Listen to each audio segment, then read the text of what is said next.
జీవితాలు చక్కబెట్టుకొని ఆ గొప్ప భాగ్యాన్ని మాకు దయచేయాలని వేడుకుంటూ కృతజ్ఞతాస్తుతులు చెల్లించి మా యేసయ్య నామములో ప్రార్థించి వేడుకుంటున్నాను తండ్రి. ఆమేన్. సరే, నేను కొత్త మెసేజ్ ఏం కాదు, ఆల్రెడీ ఇంతకుముందు చెప్పిందే. జాన్సన్ క్రిస్మస్ మెసేజ్ అన్నాడు కాబట్టి నేను మళ్ళీ అదే సెలెక్ట్ చేసుకోవాల్సి వచ్చింది. మనం ముందుకు వెళ్ళిపోదాం. అయితే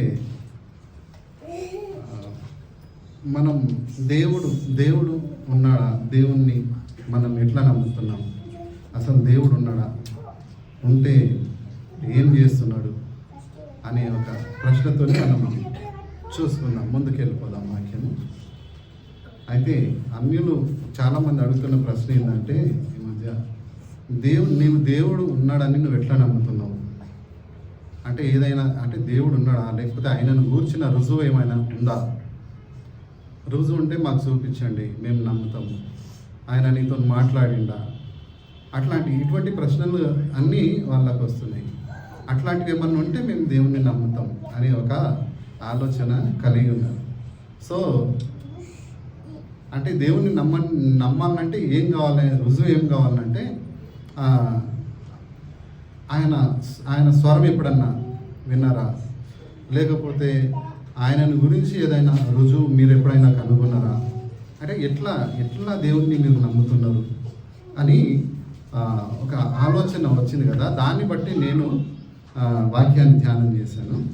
అయితే ఆ విషయాలని దేవుడు నాకు అనుగ్రహించిన ఆ తలంపులను మీతో పంచుకోవాలనుకుంటున్నా.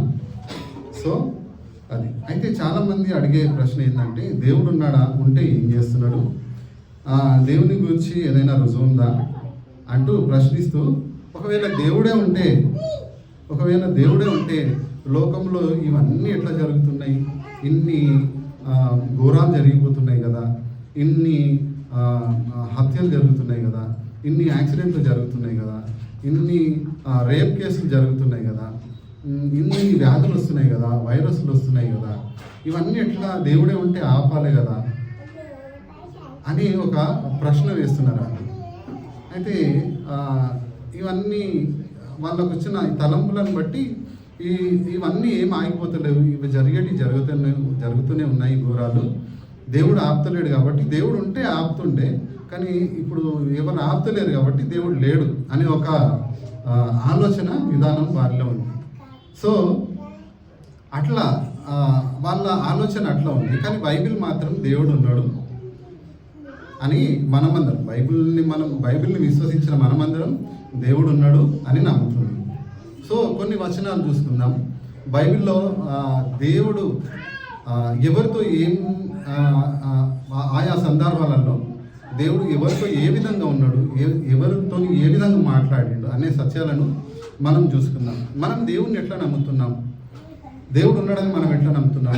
కొంతమంది విశ్వాసం ఎట్లుంటుందంటే, మాది లక్షల సంవత్సరాల నుంచి ఉన్న మతము అని చెప్పేసి మేము ఆ విధంగా నమ్ముతాం దేవుడిని, మా పూర్వీకులు ఏదైతే చెప్పినరో దాన్ని బట్టి మేము నమ్ముతున్నాము అని అంటారు. మనము అని అంటే మా పితరుల దేవుడు అని మనం నమ్ముతాం, మా పితరుల దేవుడు అని నమ్ముతాం.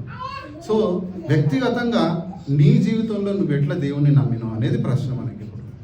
అయితే మన పితరుల దేవుడు లేకపోతే లక్షల సంవత్సరాల మతము మా పూర్వీకులు మాకు నేర్పించింది కాబట్టి ఇట్లా మేము దేవుణ్ణి నమ్ముతున్నాము అని చాలామంది చెప్తారు. కానీ నీ సొంతగా నీ అనుభవం ఏంటి, దేవునితో నువ్వు దేవుణ్ణి విశ్వసించి నీవు ఆయన నీవు నీ అనుభవం ఏంటిది, అది ముఖ్యం. మనకు నీ అనుభవాన్ని, దేవుని విశ్వసిస్తున్నప్పుడు, ఆయనతో నడుస్తున్నప్పుడు నీకు ఉన్న అనుభవాన్ని బట్టి దేవుని నమ్ముతున్నావా, లేకపోతే మా పితరుల దేవుడు అని నమ్ముతున్నావా, లేకపోతే మా మతాలు చెప్తున్నాయి మేము ఆ విధంగా నమ్ముతున్నాము అని ఏమైనా మీకు ఆలోచన ఉందా?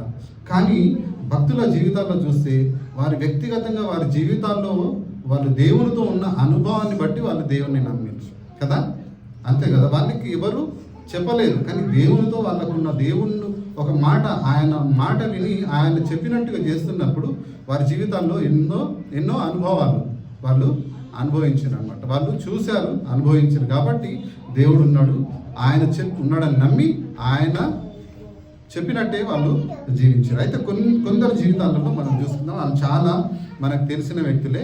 ముందుగా అబ్రహాం గురించి మనం జ్ఞాపకం చేసుకుంటే 12వ అధ్యాయం ఆదికాండంలో ఏమంటాడంటే నేను నీకు చూపించబోయే ఆ దేశానికి నువ్వు వెళ్ళు అని చెప్పేసి అక్కడ మాట్లాడతాడు. అయితే ఆ అబ్రహాము ఆ స్వరం వింటాడు, విని బయలుదేరుతాడు కదా. సో అక్కడ మనకు దేవుని గురించిన రుజువు ఏముంది? అక్కడ దేవుని గురించిన రుజువు ఏముంది? శబ్దం అయితే విన్నాడు కదా, దేవుని స్వరం విన్నాడు కదా. వినడం అక్కడ ఏం పని చేసింది? ఆయనకు చెవి పని చేసింది కదా.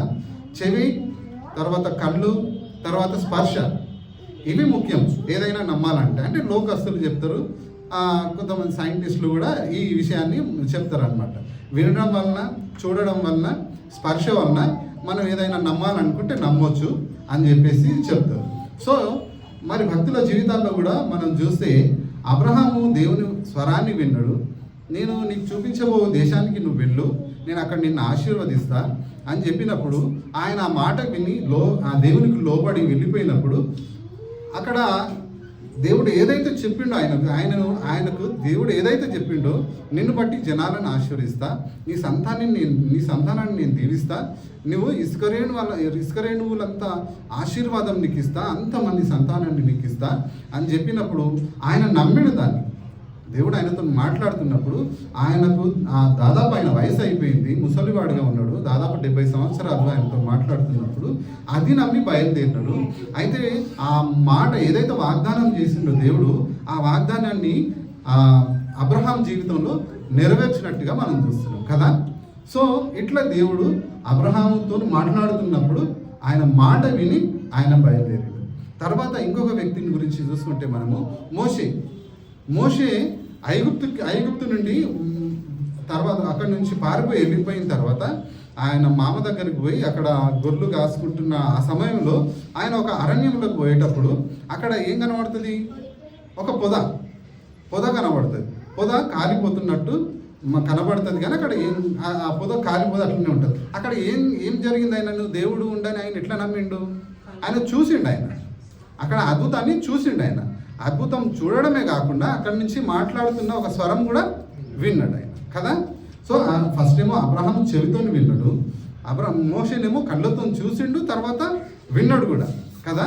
విన్న తర్వాత నువ్వు అక్కడికి మళ్ళీ తిరిగి ఐగుప్తు రాజు దగ్గరికి వెళ్ళు, నేను నీకు చెప్తున్నట్టు నేను అక్కడ నా ప్రజలను నువ్వు విడిపించి మళ్ళీ కనాన్ దేశానికి నడిపిస్తావు, నేను నీకు తోడుగా ఉంటా అని చెప్పినప్పుడు ఆ మోషే అహరోన్ను తీసుకొని అక్కడికి వెళ్ళిపోయిన తర్వాత దేవుడు ఆయనకు తోడుగా ఉండి వాళ్ళని విడిపించి ఎక్కడి దాకా తీసుకుపోయాడు?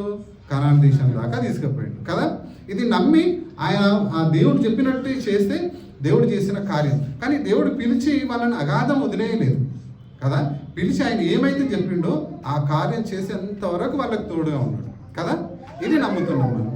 మరొక వ్యక్తి గురించి చూసుకుంటే గిద్యోను గురించి చూసుకున్నాం. ఆల్రెడీ ఇది మనం చెప్పుకున్నాము. గిద్యోను కూడా శత్రు భయాల చేత వాళ్ళ దేశంలో వాళ్ళు భయం చేత ఉన్నప్పుడు గిద్యోను గోధుమలు అక్కడ ఏమంటారు, గోధుమల పొట్టును వేరు చేస్తుంటాడు. అక్కడ ఒక గానుగా చాటుగా ఉండి అక్కడ జరిగిన సందర్భం ఏంటంటే దూత వచ్చి మాట్లాడతాడు. అక్కడ మహాబలాఢ్యుడా, మహాపరాక్రమ శూరుడా అని చెప్పేసి ఆయనను పిలుస్తూ దేవుడు నీకు తోడుగా ఉన్నాడు అని అంటే, అయ్యా దేవుడే మాకు తోడుగా ఉంటే మాకు ఈ పరిస్థితులు ఎందుకు వచ్చినాయి అని చెప్పేసి గిద్యోను అడుగుతాడు. అయితే చాలా సంభాషణ అక్కడ జరుగుతుంది.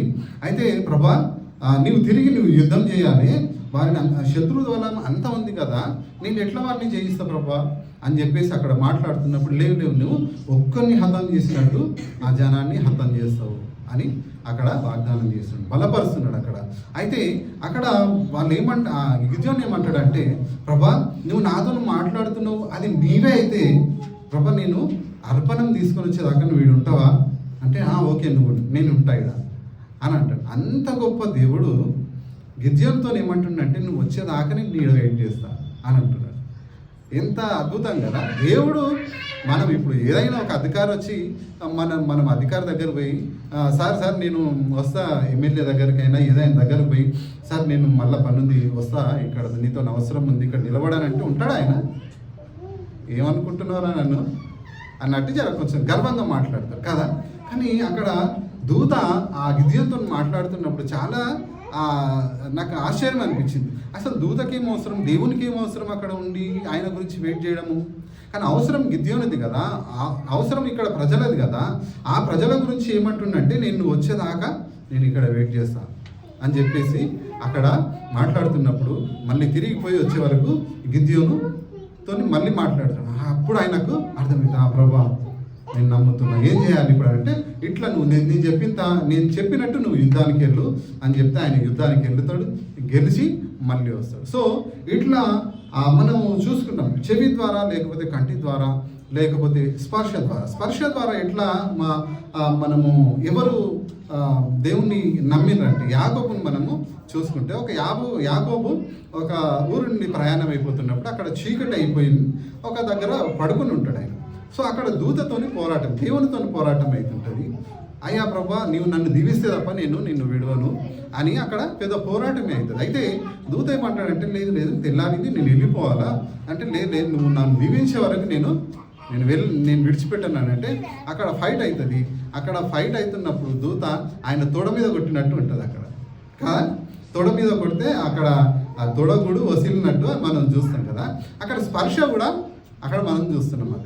అక్కడ కంటి చూపు అయిపోయింది, చెవిన వినడం కూడా అయిపోయింది, అక్కడ స్పర్శ కూడా అయిపోయింది. ఇట్లా దేవుణ్ణి పితరులు దేవుని అట్లా నమ్మిరు, గుడ్డిగా నమ్మలేదు, ఆయనను నమ్మిరు. ఎట్లా అంటే వారి జీవితాల్లో వారి దేవునితో వాళ్ళకున్న అనుభవాలను బట్టి దేవుణ్ణి నమ్మి ఆయన ఆజ్ఞలను ఆయనకు లోబడుతూ వాళ్ళు ముందుకు వెళ్ళిండ్రు. కాబట్టి ఆ విధంగా అంత గొప్పగా వాళ్ళు ఆశీర్వదింపబడ్డారు కదా. ఈ సత్యాలు మనము విన్నాయి. అయితే వాళ్ళు ఏమంటారంటే, దేవుడు ఈ లోకంలో ఇంత జరుగుతున్నప్పుడు ఏం పట్టించుకుంటలేడు, మరి ఇవన్నీ పట్టించుకుంటలేడు అంటే ఇదంతా ఘోరం పెరిగిపోతుందంటే దేవుడు లేడనంటే కదా. మీరు అంతగా ఎందుకు విశ్వసిస్తారు, దేవుణ్ణి ఎందుకు నమ్ముతున్నారు అని చెప్పేసి చాలామంది ప్రశ్నిస్తూ, వీళ్ళు పిచ్చోళ్ళు, వీళ్ళు చదువుకోలేదు, వీళ్ళు అంటే ఏదో ఎటకారంగా మాట్లాడుతుంటారు అనమాట. అయితే అడిగిన ప్రతిసారి వచ్చి నీవు అడిగితే నీకొచ్చి దేవుడు కనబడి నీతో మాట్లాడి అట్లా జరగదు కదా. మనం ఒక ఆధారము మన ముందు కనబడుతున్నప్పుడు దేవుణ్ణి మనం నమ్మాలి. సో అక్కడ కొన్ని సందర్భాలు, కొన్ని సమస్యలను తీసుకొచ్చి దేవుడు ఉంటే ఈ వైరస్ అక్కడ వైరస్, మన కరోనా వైరస్ టైంలో చాలామంది ఈ విధంగా ప్రశ్నించారు అనమాట. దేవుడు ఏం చేస్తున్నాడు, ఇంతమంది చనిపోతుంటే దేవుడు ఏం చేస్తున్నాడు అని ఎగతాళిగా ప్రశ్నించారు అనమాట. మనం దేవుని ఆధీనంలో, దేవుని అధికారంలో కింద మనం ఉంటే ఆయన రక్షించగలడు. అయితే దేవుని అధికారం మాకొద్దు, మా రాజు ఉన్నాడు, మా రాజు కింద మేము ఆ అధికారం కింద మేము బ్రతుకుతాము అని ఆలోచన కలిగి ఉన్న వారిని మరి ఆ దేవుడు అధికారం ఇచ్చిండు కదా, నువ్వేమైనా ఆపుతున్నావా అధికారాన్ని బట్టి? నువ్వు అధికారం ఇప్పుడు ఒకవేళ నువ్వు ఆ ప్రభుత్వంలోకి వచ్చిన తర్వాత నీకున్న అధికారాన్ని బట్టి ఇవన్నీ నువ్వు ఆపుతున్నావా? నువ్వు ఆపుతలేవు కదా. దేవుడు ఎందుకు ఆపాలి? ఇప్పుడు నీకు జరుగుతున్న ఈ సమస్యలను బట్టి నీవు మంచిగా ఉన్నప్పుడు అంతా బాగానే ఉంటావు, అంతా ఎంజాయ్ చేస్తావు. ఏదైనా రోగం బాధ వచ్చినప్పుడు దేవుడు ఎందుకు ఆపాలి నిన్ను? ఇది కదా ప్రశ్న. అయితే ఈ చిన్న చిన్న సమస్యలను తీసుకొచ్చి దేవుడు లేడని ఒక నిర్ణయానికి వచ్చేసి, అయితే దేవుడు ఏమంటుండంటే, నేను ఒక కార్యాన్ని చేస్తున్నా, నేను ఒక నూతన కార్యాన్ని చేస్తున్నా అని చెప్పేసి అక్కడ ప్రవచనాల్లో చెప్పినట్టుగా, నేను ఈ చిన్న చిన్న వాటిని బట్టి కాదు, ఈ లోకాన్ని రక్షించడానికి ఒక ఉద్దేశం కలిగి ఉన్నా నేను అని చెప్పేసి దేవుడు చాలా సందర్భాలలో ప్రవక్తల ద్వారా మాట్లాడింది. ఈ లోకాన్ని ఆయన రక్షించాలనే ఉద్దేశం కలిగి తన ప్రియ కుమారుని ఈ లోకానికి పంపించడం జరిగింది కదా. యేసుక్రీస్తు ప్రభు ఈ లోకానికి మానవునిగా జన్మించిన ఆ దినాన్ని మనం క్రిస్మస్ పండుగ చేసుకుంటాం. దాన్ని బట్టి మనం సంతోషిస్తాం. అయితే నేను ఉదయకాల ప్రార్థనలో ఈరోజు ఇదే ప్రశ్న అడిగిన. అయితే యేసుక్రీస్తు యూదుల రాజుగా పుట్టిండు కదా, యూదుల రాజుగా పుట్టిండు అని మనం పాట కూడా పాడుకుంటాం. యూదులకు ఒక రాజు పుట్టిండు అని చెప్పేసి మనం పాడుకుంటాం కదా. అయితే యూదుల రాజుగా పుడితే మీరెందుకు సంతోషిస్తున్నాం, మనం ఎందుకు గతులేస్తున్నాం, మనం ఎందుకు ఇట్లా ఉత్సహించి పాడుతున్నాం? యూదులు కదా అసలు చేయాల్సింది, మనకెందుకు సంతోషం అని అంటే, అక్కడ ప్రవచనంలో ఏం చెప్పింది? బంధింపబడిన వారిని విడిపించడానికి, అక్కడ చెరలో ఉన్న వారిని బయటికి రప్పించడానికి, అన్యులకు వెలుగుగా ఆయన నేను పంపిస్తున్నా అని చెప్పి అక్కడ ప్రవచనం ఉంది కదా. దాన్ని బట్టి మనం సంతోషిస్తున్నాము. యూదుల రాజుగా పుట్టినందుకు మనం సంతోషిస్తలేము. ఇది క్రైస్తవునికి ఉండవలసిన విశ్వాసం. యూదుల రాజుగా పుట్టిండని మనం సంతోషిస్తున్నాము. కానీ నేను అట్లా అడిగితే వాళ్ళు సైలెన్స్ ఉన్నారు. కానీ అసలు సంతోషించాల్సింది మనం దాన్ని బట్టి సంతోషించాలి అని చెప్పి చెప్తే వాళ్ళు నిజంగా కరెక్టే అని వాళ్ళు ఒప్పుకున్నారు. సో దేవుడు చేసే కార్యం ఎట్లుంటుందంటే ఆయన ఒక ఉద్దేశం కలిగి ఉన్నాడు. ప్రజలందరినీ రక్షించడానికి ఒక ఉద్దేశం కలిగి ఉన్నాడు. ఆయన ఒక సమయం చూస్తున్నాడు. ఆయన ఒక సమయం ఉంది. ఆ గలతీ పత్రికలో 4:4లో ఆయన అక్కడ ఉన్న మాట ప్రకారం ఏంటంటే కాలం సమీపించినప్పుడు ఆయన తన కుమారుణ్ణి పంపించిండు అని అక్కడ ఉంది కదా. కాలం ఆయన అనుకున్న కాలం ఏదైతుందో ఆ సమయం రానే వచ్చింది. యేసుక్రీస్తు ప్రభు ఈ లోకానికి రావడమే జరిగింది. ఇట్లా ఇవన్నీ మనం చూసుకుంటే, మనం ఇవన్నీ పరీక్షించి చూసుకుంటే అవును దేవుడు ఉన్నాడు కదా, ఆయన వాగ్దానం చేసినట్టు ఇక్కడ నెరవేరుస్తున్నాడు కదా అని ఒక ఆలోచన రావాలి కదా. ఇది మనం ఎప్పుడన్నా మనం గ్రహించినామా? ఇటువంటి ధ్యానం మనం ఎప్పుడన్నా చేసినామా? లేకపోతే ఎవరన్నా అడిగితే మనం ఇట్లా చెప్పగలుగుతున్నామా? ఎవరైనా ప్రశ్నిస్తారని చెప్పేసి మనం వాళ్ళకు కనబడకుండా తప్పించుకునే పోయే ఆ ఆలోచన విధానం చాలా మందిలో ఉంటుంది. ఇదంతా మనకి ఎందుకు రాకూడవా అన్నట్టు మనం కొంతమంది పట్టించుకోరు.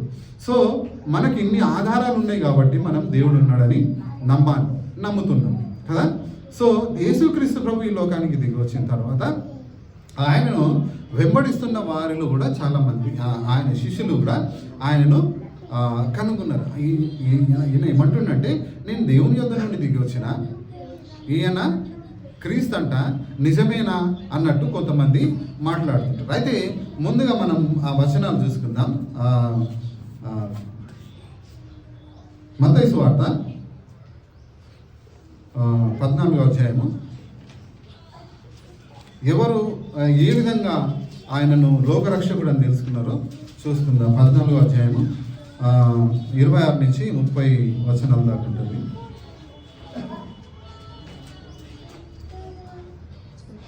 మత్తయి సువార్త 26 నుంచి. ఆయన సముద్రం మీద నడుచుట శిష్యులు చూసి తొందరపడి భూతమని చెప్పుకొని భయం చేత కేకలు వేసింది.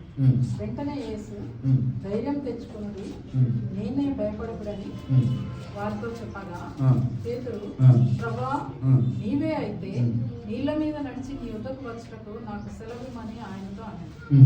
ఆయన రమ్మనగానే పేతురు దోణి దిగి యేసునొద్దకు వెళ్ళటకు నీళ్ళ మీద నడిచిన గాని గాలిని చూసి భయపడి మునిగిపోసాగి ప్రభువా నన్ను రక్షించమని కేకలు వేసి. సో అక్కడ ఏమంటుండంటే ఆయన సముద్రంలో వీళ్ళు ప్రయాణమై వెళ్తున్నప్పుడు అక్కడ పేతురు ఎదురుగా వస్తున్న ప్రభువుని చూసి అయ్యో వాళ్ళు శిష్యులు అందరూ చూసి భయపడుతుంటున్నప్పుడు ఆయన వచ్చి నేనే భయపడకండి అని చెప్పేసి అక్కడ మాట్లాడుతున్నప్పుడు ఆయన స్వరాన్ని విని వాళ్ళు చూస్తున్నప్పుడు పేతురు అన్నాడు, ప్రభా ఒకవేళ అది నీవే అయితే నేను నీళ్ళ మీద నడిచి నీ దగ్గరకు రావాలంటే రా పేతురు నువ్వు వచ్చేసానంటే పేతురు దిగి నడుస్తాడు. అయితే ఆయనకు ఎందుకు అట్లా అనంటే ఆ పితరుల కాలములో చేసిన ఒక అద్భుతం ఆయనకు గుర్తురాలేదా? సముద్రాన్ని పాయలు చేసిండు కదా దేవుడు అనే ఒక సందర్భం గుర్తురాలేదా? అంతేకాదు ఆయనతో ఉన్నప్పుడు ఆయన చేసిన గొప్ప గొప్ప కార్యాలను బట్టి పేతురుకి విశ్వాసము ఉందేమో. ప్రభు అయితే నేను నీళ్ళ మీద నడుస్తా, ఎందుకంటే ఆయన కూడా నడుస్తున్నాడు కదా, నేను కూడా నడుస్తా అని చెప్పేసి ఒక విశ్వాసంతో అడిగండి. అయినా కూడా నువ్వు రా అన్నప్పుడు ఆయన నీళ్ళ మీద నడిచి అక్కడికి వెళ్తున్నప్పుడు గాలిని చూసి ఆయన మునిగిపోసాగిండని అక్కడ ఉంది. మొత్తానికైతే నీళ్ళ మీద నిలబడ్డాడు, నడిచినట్టు మనం చూస్తున్నాం కదా. అక్కడ తిరిగి ఆయన మళ్ళీ పేతురును పట్టుకొని తీసుకొని వచ్చి ఓడలో కూర్చున్నాక అల్ప విశ్వాసి ఎందుకు భయపడ్డారు అని చెప్పేసి అక్కడ మాట్లాడతారు. అయితే ఇక్కడ పేతురు కూడా తన అనుభవాన్ని బట్టి ఆయన లోకరక్షకుడు, ఆయన దేవుని క్రీస్తు అని నమ్మినట్టు మనం చూస్తున్నాం. తర్వాత లూకా సువార్త 2వ అధ్యాయం 29-32 వచనాలు చూసుకుంటే సుమేయోను అని ఒక మనుష్యుడు ఉండెను. ఆయన ఏమంటున్నాడో చూద్దాం. ఆయన ప్రవచనాలను నమ్మిండు కదా, ఆయన ఏమంటుండో చూసుకుందాం. లూకా సువార్త 2వ అధ్యాయము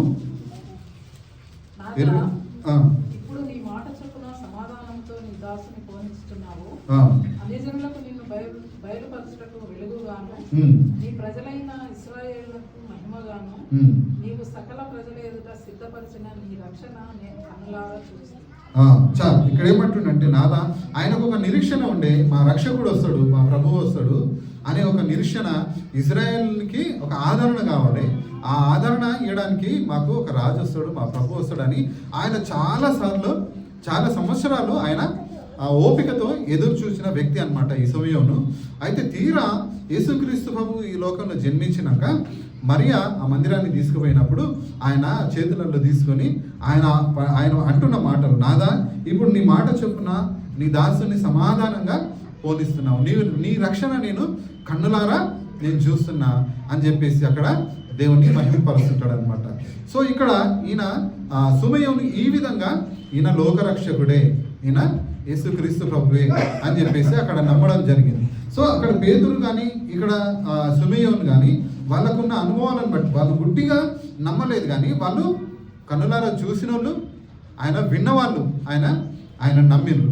తర్వాత ఇంకో వచనం చూసుకుంటే లూకాసు వార్త, అదే లూకాసు వార్త 10-12 వచనాలు చూసుకుంటే చూద్దాం. 10-12 10 నుంచి చదువుతాను. అయితే ఆ దూత, భయపడకుడి, ఇదిగో ప్రజలందరికీ కలగబో మహా సంతోషకరమైన సువార్తమానము నేను మీకు తెలియజేస్తున్నాను. దావీదు పట్టణమందు నేడు రక్షకుడు మీ కొరకు పుట్టి ఉన్నాడు. ఈయన ప్రభువైన క్రీస్తు అని నమ్మడానికి ఈ ఒక ఆనవాలు పెట్టిండట. ఏమంటే దానికి ఇదే ఆనవాలు, ఒక శిశువు పొత్తిగుడులతో చుట్టబడి ఒక తొట్టిలో పండుకొని ఉండుట మీరు చూచెదరు. ఇది ఒక ఆనవాలు. ఈ ఆనవాలు అని అక్కడ గొర్రెలు కాచుకుంటున్న గొర్రెల కాపరి దగ్గరకు పోయి దూత ఈ మాటలు చెప్తుంటాడు అనమాట. ఇదిగో లోకరక్షకుడు పుట్టి ఉన్నాడు, ఆయన ఒక పాకలో ఉన్నాడు, ఆయన ఒక తొట్టిలో పరుండబెట్టి ఉన్నాడు ఆయన అని చెప్పినప్పుడు దాన్ని విన్న ప్రజలు అక్కడికి పోయి చూస్తే వాళ్ళు నిజంగానే దూత చెప్పినట్టు వాళ్ళు కనుగొన్నారు. ఒక ఆనవాలు అయితే ఉంచిండు ఆయన. ఏదైతే చెప్పిండో ఒక ఆనవాలు ఏదైతే చెప్పిండో తీరా వీళ్ళు వెళ్ళి అక్కడ చూసేసరికి అదే ఆనవాలు అక్కడ కనబడ్డది. ఆ విధంగా ఏది దేవుడు ఒక రుజువు లేకుండా, ఒక ఆనవాలు లేకుండా ఏది కార్యం చేయలేదు. ఇందుని బట్టి మనము దేవుని నమ్ముతున్నాం కదా. అయితే మరి ఇంకొక వచనం చూసుకుందాం. యోహాను సువార్త తోమా గురించి కూడా ఒక మంచి మాటలు ఉంటాయి తోమా గురించి. యోహాను సువార్త 20వ అధ్యాయము 26-29 నుంచి మనం చూసుకుందాం. 26 నుంచి 8 దినములైన తర్వాత ఆయన శిష్యులు మరలా లోపల ఉన్నప్పుడు తోమా వారితో కూడా ఉండెను. తలుపులు మూయబడి ఉండగా యేసు వచ్చి మధ్యన నిలిచి, మీకు సమాధానము కలుగును గాక అన్నాడు. తర్వాత తోమాను చూచి, నీ వేలు ఇటు చాచి నా చేతులు చూడుము, చెయ్యి చాచి నా ప్రక్కలో ఉంచి అవిశ్వాసువి కాక విశ్వాసువై ఉండమన్నాడు. అందుకు తోమా ఆయనతో, నా ప్రభువా నా దేవా. అయితే ఇక్కడ ఇది చాలా అద్భుతం కదా. అయితే అక్కడ యేసుక్రీస్తు ప్రభు మరణించి తిరిగి లేచిన తర్వాత మిగతా శిష్యులకు 10 మంది శిష్యులకు అక్కడ కనబడి వాళ్ళకు చెప్తాడు, నేనే అని చెప్పేసి అక్కడ మాట్లాడాడు. ఆ సందర్భంలో తోమా అక్కడ ఉండడు. తోమా వేరే ప్రాంతంలో ఉంటాడు, ఆయన సొంత పనుల మీద ఉంటాడు. అయితే ఈ విషయాన్ని తోమాకు తక్కిన మిగతా శిష్యులందరూ చెప్తారు, అయ్యా మనము మన ప్రభువు లేచిండు, ఆయన మరణాన్ని గెలిచి లేచిండు, మేము చూసినాము అని చెప్తే, లేదు నేను నమ్మను, నేను ఆయన గాయాలలో వేలు పెట్టి చూస్తే తప్ప నేను నమ్మను అని చెప్పేసి ఒక మాట అంటాడు. సో అక్కడ తర్వాత ఇంకొక సందర్భంలో ప్రభు అక్కడ వచ్చి వీళ్ళందరూ కూడుకుంటున్నప్పుడు ఆ డోరు వేస్తున్నప్పుడే లోపలికి వచ్చేస్తాడు. లోపలికి వచ్చేసి తోమాని అంటాడు, తోమా నువ్వు అన్నావు కదా నా గాయాలలో వేలు పెట్టాలని అనుకున్నావు కదా, సరే వచ్చి చూడాలంటే అప్పుడు నా దేవా నా ప్రభు అని అంటాడు కదా. అక్కడ నువ్వు తాకొచ్చు కూడా, ఆయన ప్రభువును అక్కడ తాకొచ్చు కూడా. సో ఇక్కడ ఏమంటాడు ప్రభు, ఎందుకు ఇట్లా తోమా అడిగిండంటే తోమా యొక్క విశ్వాసం నాకు చాలా మంచిగా అనిపించింది. అది ధ్యానిస్తున్నప్పుడు ఎందుకు తక్కిన శిష్యులతో తోమా లేడా, ప్రభు ఎంబడి తిరగలేదా, అన్ని అద్భుతాలు చూడలేదా, ఆయన చనిపోయిన వారిని లేపలేదా, ఎంతోమంది నిస్సహాయ స్థితిలో పడి ఉన్న వారిని లేవనెత్తలేదా, ఎంతోమందిని స్వస్థపరచలేదా, కానీ ఎందుకు ఈ తోమాకు ఈ యొక్క డౌట్ వచ్చింది, నేను ఆయన గాయాలలో చేయి పెట్టి చూస్తేనే నేను నమ్ముతా అని ఒక మాట ఎందుకు అంటుండంటే, తోమాకున్న బలమైన విశ్వాసం ఆయన హృదయంలో ప్రభువుకు తప్ప వేరే వారికి స్థానం లేదు. అది చాలా మంచిగా అనిపించింది నాకు. ఆ ధ్యానిస్తుంటే నిజంగా మనం తెలిసి తెలియక తోమ అవిశ్వాసి అని ఒక బిరుదిచ్చేసినామని ఆయన కదా. కానీ అసలు రియల్గా మనం చూస్తే తోమ చేసిందే కరెక్ట్ అనిపిస్తుంది అక్కడ. ఎందుకంటే తోమ ఆయనను చూస్తే తప్ప నేను నమ్మ. ఎందుకంటే ఆయన ఎవరిని నమ్మలేదంటే ఎవరైతే ఆ మిగిలిన 10 మంది శిష్యులు ఆయనకు చెప్పినరో వార్త, అయ్యా ప్రభువు లేచిండు అని చెప్పినరో వాళ్ళని నమ్మలేదు, కానీ ప్రభువుని నమ్మిండు ఆయన. ఎందుకంటే ఆయనకున్న వాదన బట్టి ఆ మిగతా శిష్యులు వచ్చి, అయ్యా ఇగో అదే రూపం కదా, మన ప్రభువు రూపమే కదా, ఇగో ఈయననే కూడా ఈయనది కూడా అదే రూపము, ఇగో ఈయననే ప్రభు అని వీరు చెప్తున్నారేమో, నేను ఆయన అట్లా నమ్మను, నా ప్రభువుని తీసుకొచ్చి ఇంకొకరితో పోల్చి ఇగో ఈయననే ప్రభు అంటే నేను నమ్మ. అది నా ప్రభు నా కొరకు ఒక కార్యం చేసిండు, ఆయన తన ప్రాణాన్ని పెట్టిండు, ఆయన శరీరం అంతా గాయాలైనవి, ఆ గాయాలు నేను తాకితే తప్ప నా ప్రభువుని నేను నమ్మ అని ఒక తీర్మానం చేసుకున్నాడు అనమాట. అంటే ప్రభు అక్కడ స్పర్శ కావాలి. అక్కడ ఏంటంటే ఆ ప్రభువును నమ్మడానికి ఆయనకు దేవుని యేసుక్రీస్తు ప్రభు యొక్క గాయాలే ఆధారమైనవి. అక్కడ యేసుక్రీస్తు ప్రభువును అక్కడ అంగీకరించడానికి ఆయన యొక్క గాయాలే ఆధారమైనవి అక్కడ. సో మనం ఇక్కడ ఇవన్నీ చూసుకుంటే ఏంటంటే ప్రభువును దేవుణ్ణి మనం అంగీకరించడానికి మనము మన పితరులు లేకపోతే ఇంకేదో దాన్ని బట్టి కాదు, కానీ వ్యక్తిగతంగా నీవు ఆయనను అంగీకరించి ఆయనతో మనం నడుస్తున్నప్పుడు నీ అనుభవాలను బట్టి ఆయనను నమ్మాలి. వారి జీవితాల్లో వారి అనుభవాలను బట్టి ఇవన్నీ గొప్ప గొప్ప సంగతులను మనకు రాసి ఇచ్చారు కదా. మనము కూడా ఆయనను వెంబడిస్తున్నప్పుడు నీ అనుభవం ఎట్లున్నది, అట్లా ఏదన్నా నువ్వు రాయగలుగుతావా? ఎట్లా మన జీవితంలో జరిగిన ఆ సందర్భాలను బట్టి మనం దేవుణ్ణి ప్రకటించగలమా? ఒకసారి ఆలోచించుకుందాం. అయితే దేవుడు, నేను క్రిస్మస్ మెసేజ్ ఎందుకు ఇవన్నీ నేను చెప్తున్నా అంటే, దేవుడు మన చిన్న చిన్న విషయాలను బట్టి దేవుణ్ణి మనం ప్రశ్నించద్దు. ఇన్ని ఘోరాలు జరిగిపోతున్నాయి కదా, ఇన్ని వైరస్లు వ్యాధులు వస్తున్నాయి కదా, దేవుడు ఏం చేస్తుండు ఉంటే ఆపాలే కదా అనేది ఇది ఒక మూర్ఖత్వం. ఇది పిచ్చి మాటలని అంటారు. కానీ దేవుడు చేసేది ఆయన గొప్ప కార్యాలు చేస్తాడు. ఆయన మనం గ్రహించలేని గొప్ప కార్యాలు చేస్తాడు. ఏంటంటే ఆయన చేసిన గొప్ప కార్యం ఏంటంటే, ఈ లోకమంతా, ఈ ప్రజలంతా నిత్య నరకాగ్నికి పాత్రులుగా ఉన్నారు. వీళ్ళ మీద ఉన్న పాపం అంతా పోవాలంటే ఏం చేయాలి? ఆయన ఈ లోకానికి శరీరధారిగా రావాలి. శరీరధారిగా వచ్చి ఈ లోకవస్తుల పాపాలన్నీ కూడా ఆయన మోయాలి కదా. ఇది కదా గొప్ప కార్యం. ఆయన వచ్చి యేసుక్రీస్తు ప్రభు శరీరధారిగా దిగి వచ్చి ఎన్ని అద్భుతాలు చేయలేదు, ఎన్ని అద్భుత కార్యాలు చేయలేదు, ఎంతమందిని బాగు చేయలేదు. వాటిని బట్టి ఎందుకు నమ్మతలేరు? మరి మనకు అవసరం వచ్చినప్పుడే మనము ఆయన ప్రశ్నించి ఇది ఎందుకు చేస్తలేవు అని అంటే అది న్యాయమా? కాదు కదా. మరి ఆయన ఎంతో గొప్ప రక్షణ కార్యం చేసిండు కదా, మరి దీన్ని బట్టి ఎవరు అడుగుతలేరేంది? దీన్ని ఎందుకు గ్రహించలేకపోతున్నారు? కాబట్టి దేవుణ్ణి మనం ఒక్కసారి మనల్ని మనం పరీక్షించుకుందాం. ఈ విధంగా ఎవరైనా ప్రశ్నించే వాళ్ళు ఉంటే కూడా దీన్ని బట్టి ఆలోచించాలి. దేవుడు ఎంత గొప్ప రక్షణ కార్యాన్ని చేశాడు. మనం నిత్య జీవము దేవుడు లేనటువంటి ప్రజలుగా జీవిస్తున్నప్పుడు మన కొరకు ఇంత గొప్ప రక్షణ కార్యాన్ని చేశాడు. తన ప్రియ కుమారుడైన యేసుక్రీస్తు ప్రభువుల వారిని లోకానికి పంపించి మన మానవుల పాపం అందరి నిమిత్తము ఆ కలువరి శిలువలో బలిగా అర్పించాడు కదా. ఈ విధంగా కూడా ఆయన ఎంత గొప్పగా రక్షణ కార్యం చేసి దేవుని పిల్లలుగా మనల్ని మార్చుకున్నాడు కదా. ఇది కదా అద్భుత కార్యం. దేవుడు ఎందుకు సైలెంట్గా ఉన్నాడు కదా? నిత్య నరకానికి పోతున్న మనల్ని చూసి కదా ఆయన ఎంత గొప్ప రక్షణ కార్యం చేశాడు. మనము ఈ సత్యాన్ని గ్రహించాలి కదా. సో ఇది మనం క్రిస్మస్ అనగానే మనము ఆడంబరాలు చేస్తూ మన పద్ధతుల ప్రకారం మనం చేస్తూ ఇదే క్రిస్మస్ అనుకుంటే అది మనం తప్పు చేస్తున్నట్టే. కానీ దేవుడు చేస్తున్న గొప్ప కార్యాలను మనం జ్ఞాపకం చేసుకుని యేసుక్రీస్తు ప్రభు ఎందుకు వచ్చాడు ఈ లోకానికి, దీన్ని మనం ధ్యానించడం ద్వారా మనం నిజమైన క్రిస్మస్ని జరుపుకుంటాం. కాబట్టి ఈ విషయాలను జ్ఞాపకం చేసుకుందాం. దేవుడు ఉన్నాడు, దేవుడు ప్రతినిత్యం మనతో ఉన్నాడు. దేవుడు లేడు అనుకునే వాళ్ళకి వదిలేస్తాం అది.